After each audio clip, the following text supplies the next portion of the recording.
নমস্কাৰ আপোনালোকে জানেনে ইংৰাজীৰ ভাগ মূল ভাগ কেইটা কি কি আৰু ইয়াৰ পাৰ্থক্যনো কি কি হয় ভিডিঅ'টো শেষলৈকে চাব আপুনি কৰিবলগীয়া প্ৰশ্নৰ উত্তৰটো পাব চাব আজি টপিকটো লৈ আহিছো আমি এবাউট ইংলিছত আমি শিকিবলগীয়ানো কি থাকিব পাৰে প্ৰশ্ন হ'ব পাৰে আছে যদি আমি ডিপলি যাওঁ নহয় যদি আমি দ কৰি আমি চাবলৈ যত্ন কৰোঁ তো আমি শিকিবলগীয়া কথাটো যথেষ্ট থাকে চাব ইংৰাজীৰ মেইন শিপা দুটা হয় সেই দুটাটো হ'ল প্ৰথম হ'ল ব্ৰিটিছ ইংলিছ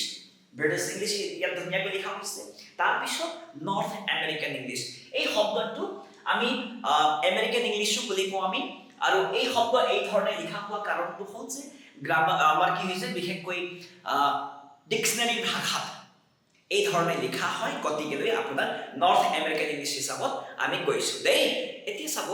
ব্ৰিটিছ আৰু নৰ্থ আমেৰিকান ইংলিছৰ মাজৰ পাৰ্থক্য কি হ'ব পাৰে নাজানিলে কিবা অসুবিধা হ'বনে এই প্ৰশ্নৰ উত্তৰটো চাব নাজানিলে কিবা অসুবিধা হ'ব পাৰেনে ইয়াৰ উত্তৰটো নিশ্চয় অসুবিধা হ'ব বহুত কষ্ট পাব আৰু কোনেও আপোনাক সমাজত যে মই ব্ৰিটিছ ইংলিছত কথা পাতিম দেই এই কথা কৈ আপোনাক কেতিয়াও আপোনাক লগত কথা নাপাতিব বা কোনোবাই আপোনাক লিখোতে মই নৰ্থ আমেৰিকান ইংলিছ ইউজ কৰি আছো দেই এই কথা কোনেও নক'ব আপুনি ইমানখিনি এটা আইডিয়া লগাব লাগিব ইমানখিনি যদি কনচেপ্টটো ক্লিয়াৰ থাকে নহয় যদি ব্ৰিটিছ আৰু নৰ্থ আমেৰিকান এই ধৰণৰ পাৰ্থক্যবোৰ বিভক্ত বা এই ধৰণৰ পাৰ্থক্যবোৰ আছে বুলি আপুনি আগতীয়াকৈ জানে নহয় তেন্তে আৰু সমাজত কেতিয়াও ইংৰাজীক লৈ যিটো কষ্ট বা কনফিউজ থাকে মানুহৰ এই কনফিউজটো সদায় নাথাকিব বা নথকা হৈ যাব তো ILC ইণ্টাৰনেশ্যনেল ফালৰ পৰা আপোনাক এই কথাটো ডিপলি শিকিবৰ কাৰণে বা শিকাবৰ কাৰণে আপোনাক যত্ন কৰা হৈছে শিকিবৰ কাৰণে দিয়া হৈছে ভিডিঅ'টো চাব এতিয়া প্ৰথম ডিফাৰেন্সটো আমি পাওঁ প্ৰথম পাৰ্থক্যটো আমি পাওঁ যে স্পেলিঙত পাৰ্থক্য আমি দেখা পাওঁ চাব এইফালে ব্ৰিটিছ ইংলিছৰ লিখা হৈছে ENG ডট দিয়া হ'ল এব্ৰিভিয়েশ্যন মানে হ'ল চুটিকৈ লিখা হৈছে N মানে হ'ল নৰ্থ আমেৰিকান শব্দ সম্পূৰ্ণ লিখা হ'ল ইংলিছ চুটিকৈ লিখা হৈছে এতিয়া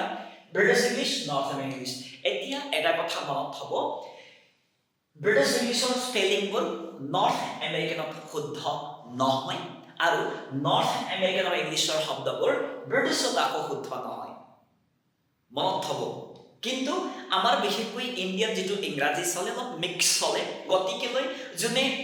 য'ত যেনেকুৱা হয় সেই হিচাপত ব্যৱহাৰ কৰি দিয়ে কিন্তু অফিচিয়েলি আপোনালোকে ব্ৰিটিছ ইংলিছ ইউজ কৰিব দেই বুজি পাইছে নহয় এতিয়া চাব পাৰ্থক্যবোৰ আমি চাবলৈ যত্ন কৰিম চাব চেণ্টাৰ CENTRE চেণ্টাৰ এতিয়া নৰ্থ আমেৰিকানত চেণ্টাৰ এতিয়া ব্ৰিটিছত আৰৰ স্বৰটো নকৰে নৰ্থ আমেৰিকানত আৰৰ স্বৰটো অলপ আহে চেণ্টাৰ এতিয়া স্পেলিংটো চাবনে ইয়াত লাষ্টত RE আছে ব্ৰিটিছত হয় নৰ্থ আমেৰিকানত ER আছে এতিয়া আপোনালোক কনফিউজ হ'ব পাৰে যে স্পেলিং ভিন্ন হৈছে মানে হ'ল মিনিঙো বেলেগ হ'ব পাৰে নেকি প্ৰশ্ন হ'ব পাৰে প্ৰশ্ন ইয়াৰ উত্তৰটো হ'ল এই প্ৰশ্নৰ উত্তৰটো হ'ল যে মিনিঙত কোনো পাৰ্থক্য নাপাব আপুনি জাষ্ট ব্ৰিটিছ আৰু নৰ্থ আমেৰিকান ইংলিছ দেখাবৰ কাৰণে এই কথাটো দিয়া হৈছে দেই বুজি পাইছে নহয় নেক্সট আমি চাব COLOUR ব্ৰিটিছ ইংলিছৰ উচ্চাৰণ কালাৰ ইয়াত উচ্চাৰণটো প্ৰায় নকৰে ব্ৰিটিছত কালাৰ আৰু নৰ্থ আমেৰিকান ইংলিছত আকৌ মনত হ'ব COLOR ইয়াত U আছে ইয়াত U নাই ইয়াৰ উচ্চাৰণটো আমি কওঁ কালাৰ উচ্চাৰণটো দিয়া যায় ঠিক আছে তো চাব কেতিয়াবা কিতাপত বা নিউজ পেপাৰত যদি এই স্পেলিংটো দেখা পাব নহয় তো আপুনি বুজিব লাগিব আইডিয়া লগাব লাগিব যুক্তি লগাব লাগিব যে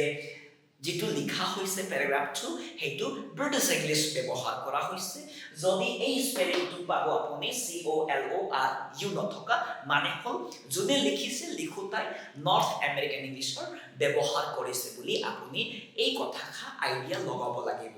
নক'ব কিন্তু কোনেও আপোনাক ঠিক আছে আপুনি এইটো ধৰিব লাগিব ঠিক আছে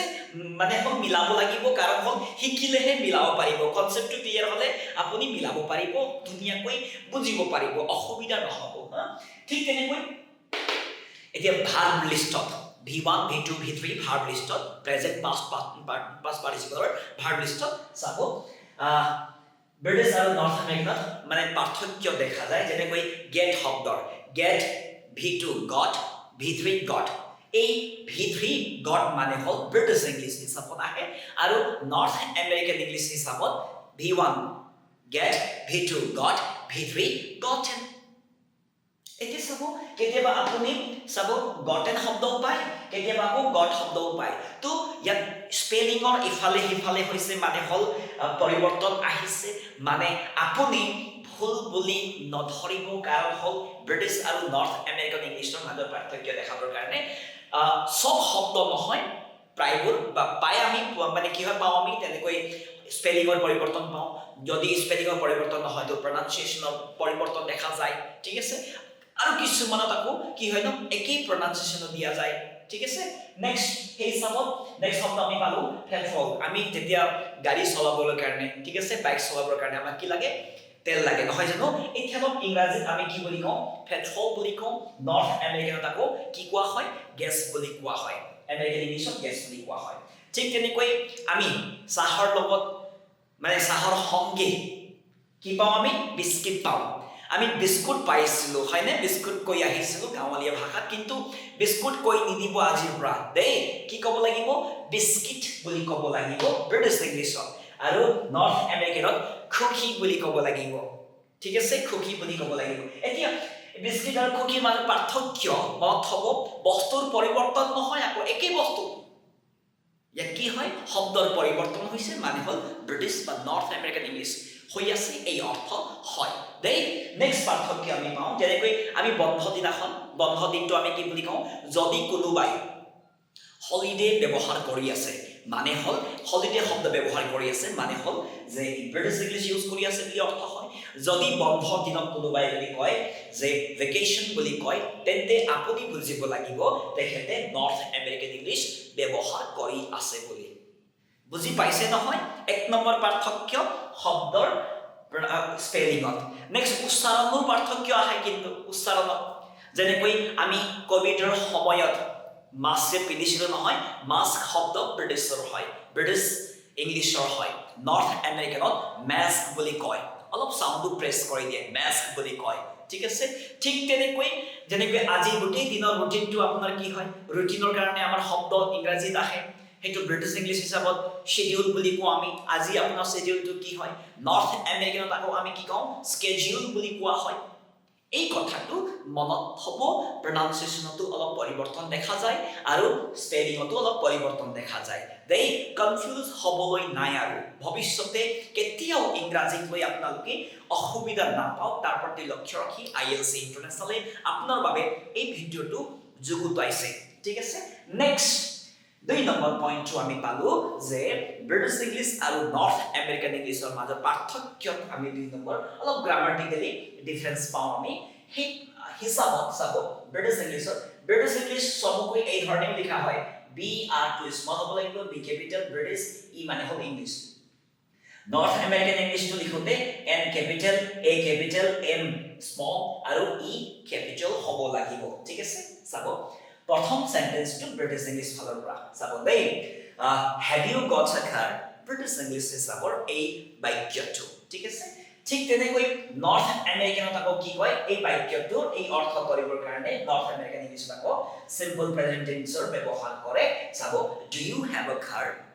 এই ধৰণে ব্যৱহাৰ কৰে ঠিক আছে নেক্সট এক্সাম্পল ব্ৰিটিছ ইংলিছ ফালৰ পৰা চাব he has done the work British ইংলিছৰ হয় he has done the work এই কথা কবৰ কাৰণে আকৌ নৰ্থ আমেৰিকানে কি কৰিব চাবচোন he did the work simple পাষ্টত ব্যৱহাৰ কৰি দিলে এই ধৰণৰ পাৰ্থক্য আমি ব্ৰিটিছ আৰু নৰ্থ আমেৰিকান ইংলিছত দেখা পাওঁ দেই নেক্সট 3 নম্বৰ ডিফাৰেন্সটো আমি পাওঁ ডেট ফৰমেট মানে হল তাৰিখ লিখিবলৈ যাওঁতে ব্ৰিটিছ আৰু নৰ্থ আমেৰিকাৰ মাজত যথেষ্ট পাৰ্থক্য দেখা যায় আৰু ভৱিষ্যতে কেতিয়াও কনফিউজ নহ'ব প্ৰায় ছাত্ৰ ছাত্ৰীৰ ইয়াত কনফিউজ হোৱাটো আমি দেখা পাওঁ আৰু আপোনালোকে এই কথাটো আৰু মানে কনফিউজ হ'ব নালাগে চাব ব্ৰিটিছ ইংলিছত সদায় প্ৰথমে তাৰিখ ডেটটো লিখি তাৰ পিছত মাহ লিখা যায় বা কোৱা যায় তাৰ পিছত বছৰটো দিয়া যায় যেনেকৈ এক্সাম্পল হিচাপে দিয়া হ'ল 10 তাৰিখ 3 মাহ 2026 চন এই 10 তাৰিখ 3 মাহ 2026 চন কবৰ কাৰণে ব্ৰিটিছ ইংলিছত আকৌ অলপ পৰিৱৰ্তন দেখা নৰ্থ আমেৰিকান ইংলিছত অলপ পৰিৱৰ্তন দেখা যায় এই পৰিৱৰ্তনটো চাব নৰ্থ আমেৰিকান ইংলিছত প্ৰথমে সদায় মাহ লিখা হয় বা কোৱা হয় তাৰ পিছত ডেট আহে তাৰ পিছত ইয়াৰটো আহে যেনেকৈ 3 মাহ 10 তাৰিখ 2026 চন 3/10/2026 দেখা পাই আছে নহয় এইটো আজিৰ ডেটৰ কথা কোৱা হ'ল ধুনীয়াকৈ বুজি পালে নহয় এক মই ছুটিকৈ দিছো টি মানে হ'ল ডেট এম মানে হ'ল মান্থ y মানে হ'ল ইয়াৰ আৰু ব্ৰিটিছ নৰ্থ আমেৰিকানত প্ৰথমে মান্থ তাৰ পিছত ডেট তাৰ পিছত ইয়াৰ আৰু জীৱনত কেতিয়াও অসুবিধা নাপাব IELTS এই ধৰণে শিকোৱা হয় নেক্সট আপোনালোকে কত কষ্ট পাব পাৰে টাইমৰ কাৰণে টাইম কমতে বা লিখোতে চাব এইফালে দিয়া হৈছে 5:15 কবলৈ যাওঁতে এনে নাম্বাৰিঙত আমি ক'ব পাৰো 515 এইটো কোৱা যায় কিন্তু এই 515 টো নৰ্থ আমেৰিকান ইংলিছত হয় কি কোৱা হয় বৰ্ডত চাবচোন ইট ইজ 515 এইটো নৰ্থ আমেৰিকান ইংলিছত হয় ব্ৰিটিছ ইংলিছত আৰু কি হয় চাব ইট ইজ 5:15 এই ধৰণে কোৱা হয় তো পাৰ্থক্য দেখা পাই আছে নহয় সেন্টেন্স অলপ দীঘলীয়া হৈছে ব্ৰিটিছ ইংলিছত ওকে তো এই ধৰণে টাইমৰো পাৰ্থক্য দেখা যায় ব্ৰিটিছ আৰু নৰ্থ আমেৰিকান ইংলিছত কওঁতে টাইম কওঁতে বা লিখোতে পাৰ্থক্য দেখা যায় ঠিক আছে নেক্সট হল আমি 5 নম্বৰ পইণ্টত আমি আহিছো ইয়াত হল কোৱেশ্চন টেক বা টেক কোৱেশ্চনতো আমি পাৰ্থক্য দেখা পাওঁ ব্ৰিটিছ আৰু নৰ্থ আমেৰিকান ইংলিছত জনা বহুত দৰকাৰী এই কনসেপ্টটো যদি নাই আপোনাৰ আৰু ইংৰাজী শিকিব বিচাৰিছে তো কষ্ট পাব অসুবিধা হ'ব দেই 5 নম্বৰ পইণ্টটো বলকচোন আমি চাওঁ টেক কোৱেশ্চনৰ বাবে যেনেকৈ ইউ আৰ ডান্সিং আren't you এইটো ব্ৰিটিছ ইংলিছ ফালৰ পৰা হয় নৰ্থ আমেৰিকান ইংলিছ ফালৰ পৰা হয় ইউ আৰ ডান্সিং ৰাইট চাওকচোন ইয়াত aren't you দিয়া হ'ল ইয়াত অকল ৰাইট দিয়া হ'ল ইমানখিনি আছে তো এই পাৰ্থক্যবোৰ দেখা পাই আছে নহয় এই কনসেপ্টটো এজন ইংৰাজীৰ ভালকৈ শিকুতা বা লাৰ্নাৰ্ছ হৈ আপুনি জনাটো অত্যন্ত দৰকাৰী কাৰণ হ'ল যদি আপুনি এই ডিফাৰেন্সবোৰ ভিডিওটো পজ কৰি ধুনীয়াকৈ লিখি ল'ব ঠিক আছে মই অলপ চাইডো হৈছো ধুনীয়াকৈ লিখি ল'ব আৰু বুজি ল'ব ভিডিওটোত ভালকৈ চাব আপুনি কৰিবলগীয়া প্ৰশ্ন উত্তৰ সকলো কথাখিনি আপুনি পাব ইয়াকে কৈ মই এই ভিডিওৰ মাধ্যমেদি বিদায় লৈছো ভিডিওটো শেয়াৰ কমেন্ট লাইক কৰিবলৈ নাপাহৰিব ধন্যবাদ